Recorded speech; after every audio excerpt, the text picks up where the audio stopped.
Have you ever been to a zoo, amusement park, or tourist attraction and a family's walked up to you and asked for you to take a photo for them? Some of you might say yes, just be nice. But when a family hands over that phone, they hope that when they receive it back, their photos will turn out good. Since most of us post or take pictures daily, a lot of us like to hope that our photos will turn out good.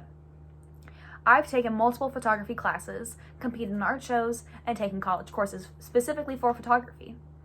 I want to explain to you how to take everyday photos and make them more special, more interesting, how to enhance professional photos and tweak them a little bit, and also how to put different tricks on photos, called light painting, which I'll explain later on the speech. I want to explain how to make your photos more interesting, better quality, and how to save those precious memories forever and be proud of them. So you're handed a phone to take a photo of a family. The go-to position is usually to put the family in the middle of the photo and wherever you're visiting in the background. This technique is good, but let's make it great.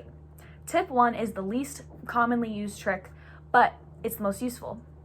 Not everybody knows about this trick, but since most of us have smartphones, we're capable of it. It is called the rule of thirds. Adobe gives an incredible explanation on what the rule of thirds is. For example, instead of placing the family in the middle of the photo, you can put them on different lines or different corners of the photo to make it more interesting. Brownie points if you line up different corners and lines with other objects in the photo. You can also elongate an image by tilting your phone back or even changing your body position completely while holding the phone. Some of you might take pictures straight on like this, but usually most people, when they're handed a phone that know a thing or two about photography, they take their photos from up here, they get on the ground, they change different aspects to make the photo more interesting. Angles are so important when setting up different objects that you purposely want the viewer's eye to get drawn to.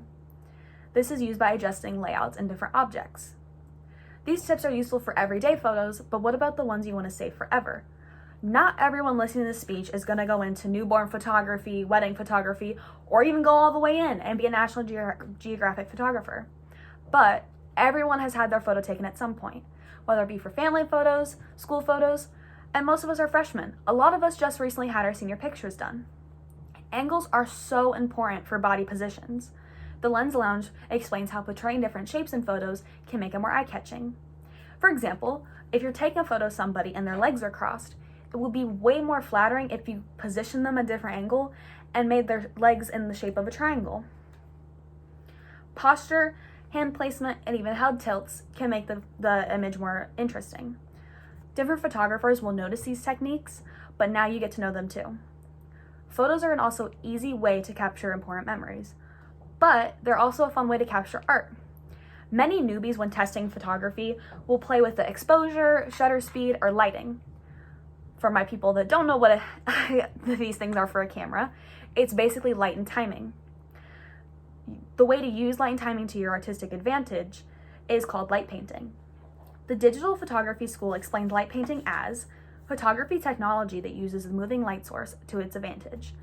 By adding a longer shutter speed, you basically capture the light in a photo in a second. So for example, usually when people take photos, it's a snapshot and then done. That is a short shutter speed. But if you have a longer shutter speed, you'll click and it will continue taking the photo for you. So any object moving in the photo will capture the motion.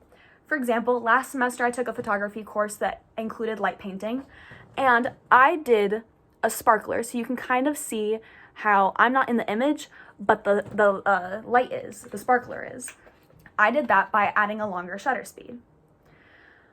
Overall, there are tons of different techniques to use light painting. So I've seen it used in wedding photos, Instagram photos, and National Geographic. To recap, we explained how to use the rule of thirds to make a more interesting photo, how to tweak professional photos and make them more flattering, and how to have a fun way with photography and make it artistic.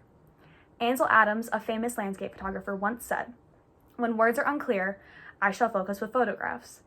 When the photographs become inadequate, I shall be content with silence." Sometimes photography can take the words right out of your mouth.